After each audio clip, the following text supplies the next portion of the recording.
News 18 की social media broadcast में आप सभी लोग का इस्तकबाल है। मैं हूं बिलाल बाली। आज हम ड्रग्स के जो बढ़ते हुए रुझान है ज़िला रामबन में, उस पर खसूसी बात करेंगे कि आज के दिनों में जो रामबन बानीहाल में अमवात का सिलसिला जो है, नौजवानों की अमवात का सिलसिला शुरू हो गया है, ये किस हद तक समाज को अंदर से खोखला कर रहा है, इसी पर बात करने के लिए हमारे साथ मौजूद है सोशो पॉलिटिकल लीडर जो है इलियास बानीहाली साहब। सर, बानीहाल का कल का जो हादसा है वो झंझोड़ देने वाला है। कल के दिन में प्रोटेस्ट भी यहाँ पर पूरा में हुआ, तो क्या है ज़िला रामबन के और ख़ास तौर से बानीहाल की इस तरह के हालात हमारे नौजवानों के? जहाँ तक हालिया दिनों में जो 2 अमवात यहाँ पर पेश आई,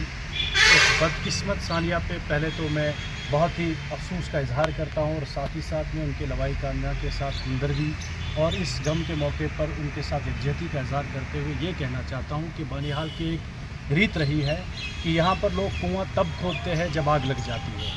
बानीहाल आज ही नहीं, पिछले 10-12 साल से एक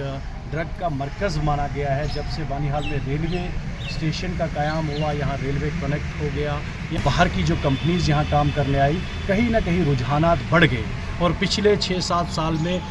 2 दर्जन के ज़ायद जो है यहाँ पर अमवात हुई और ये हमारे लिए एक चैलेंजिंग सिचुएशन बन के उभर के सामने आ रहा है। मैं इस मौके पर ख़ासकर यहाँ की एडमिनिस्ट्रेशन को ये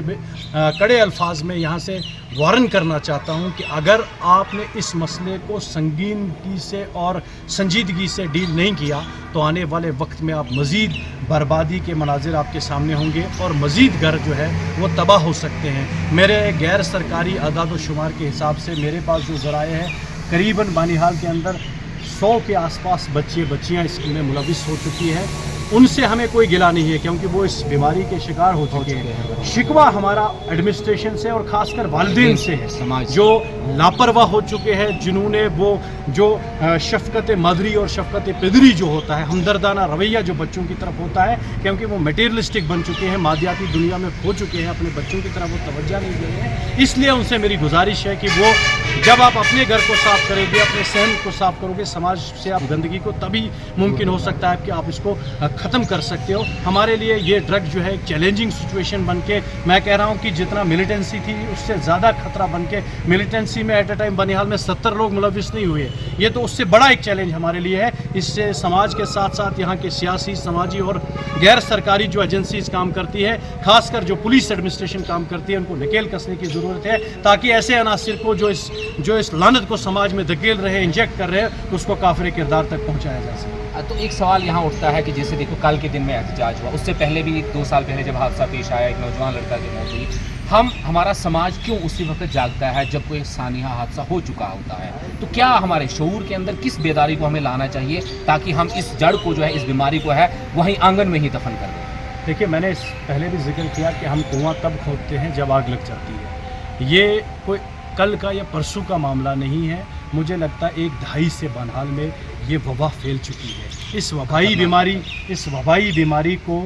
मंजर आम पर लाने के लिए 3 फैक्टर्स मेरे हिसाब से, एक तो एडमिनिस्ट्रेटिव लेवल पे क्या कोशिशें की जा रही है, दूसरा सियासी और समाजी लेवल पे क्या लोग करते हैं इसके लिए, इसका कलाकमा करने के लिए, इसको एरिडिकेट करने के लिए, और इसके बाद जो घर है, कहते हैं कि man is the product of environment और child first school is mother's lab. उसकी घर से वो तरबियत मिलती है, जो इखलाकी जो कदर कीमत जो उसके घर से उसको दर्स में मिल जाती है, वो उसी को लेकर आगे चलता है। जब तक ना तीनों समाज एक प्लेटफार्म पे बगैर किसी सियासत के, बगैर किसी खुद गर्जी के ये सोचे कि किसी के घर में आग लगी है, कल को ये आग हमारे घर तक पहुंच सकती है, हमें कलेक्टिवली एक संगीन अप्रोच लेकर इसको ख़त्म करने के लिए ग्राउंड लेवल पे काम करना चाहिए। और ख़ासकर उन वालिदैन को जिनको पता है कि हमारे बच्चे जो है इसके शिकार हो चुके हैं, उनको अपने समाजी रेपुटेशन को बचाने के चक्कर में अपने बच्चे की ज़िंदगी को दाव पे नहीं लगाना चाहिए, उनको सामने आना चाहिए। मैंने कल भी एसएसपी साहब के से और यहाँ की एडमिनिस्ट्रेशन से बात की कि हम एक रिहेबिलिटेशन सेंटर की डिमांड करते हैं बानीहाल के अंदर। जो बच्चे हैं, जो वालिदैन ऐसे हैं जो मजदूरी करते हैं, उनके बच्चे इस मुसीबत में फंस गए हैं, ताकि हम उनको डोर स्टेप पे उनकी बाज़ाबात करें, उनको रिहेबिलिटेट करें। और उसके साथ साथ में जो अवेयरनेस की ज़रूरत है, चाहे आपके कॉलेज के अंदर है, चाहे आपके हायर सेकेंडरीज के अंदर है, खासकर जो आइमा हजरात हमारे बानीहाल की जितनी मसाजिद है ज़िला रामबन की, हर जुम्मा पे उनको चाहिए कि वो इस पे लेक्चर दे, लोग समाज को बेदार करे और इखलाकी कदरों को उजागर करके एक मॉरल सबक दे के, एक मॉरलिटी हमें क्या सिखाती है, एक दरस इंसानियत का क्या दरस है, समाज खोखला होता जा रहा है। मैं हाथ जोड़ के गुजारिश करता हूँ उन तमाम जिम्मेदारों से, अगर वो संजीदगी से, अगर वो सच्चे दिल से लोगों की खिदमत करना चाहते हैं तो उनको इस मुसीबत की घड़ी में सामने आना चाहिए, और जो भी इसमें मुलविस है उसकी कोई सिफारिश नहीं होनी चाहिए, चाहे उसको आप कितनी से कड़ी सज़ा देना चाहती है सरकार, हम आपके साथ खड़े हैं। ये सज़ा उनके लिए सबक हो सकती है, न कि उनके लिए कोई मुसीबत हो सकती है। वालिदैन को भी चाहिए कि वो अपने बच्चों को एडमिनिस्ट्रेशन के पुलिस के हवाले करें और उनकी काउंसलिंग कराए। शर्त ये होगी कि आपको सामने आना होगा और आप इस मुसीबत से समाज को बचाने के लिए आपको कलीदी रोल अदा करना होगा, ताकि हम इस चैलेंज को डील कर सकें और अपनी मंजिल तक इस समाज को उस जगह तक ले जाए जिससे हम बानहाल को ड्रग फ्री बनाने में कामयाब होते हैं। कि ऐसे अनासिर जितने भी हैं, हम एडमिनिस्ट्रेशन से गुजारिश करते हैं कि सभी लोग, बानहाल के लोग आपके इस कदम के साथ है कि ऐसे एजेंसीज़ को, ऐसे जो लोग हैं खासकर जो माफियाज़ हैं, आप अगर एक विक्टिम को पकड़ते हैं, विक्टिम को पकड़ने का मतलब हो गया कि आप एक शख्स को पकड़ते हैं। अगर आप एक माफिया को पकड़ते हैं तो आप एक साजिश को पकड़ने में कामयाब हो जाते हैं। इस साजिश को बेनकाब करने में जहाँ भी एडमिनिस्ट्रेशन को, पुलिस को हमारी ज़रूरत होगी, हम इंशाल्लाह पेश तैयार हैं। बहुत शुक्रिया हमारे साथ बात करने के लिए। तो ये इलियास वानी साहब थे जिन्होंने तफसीली तौर पर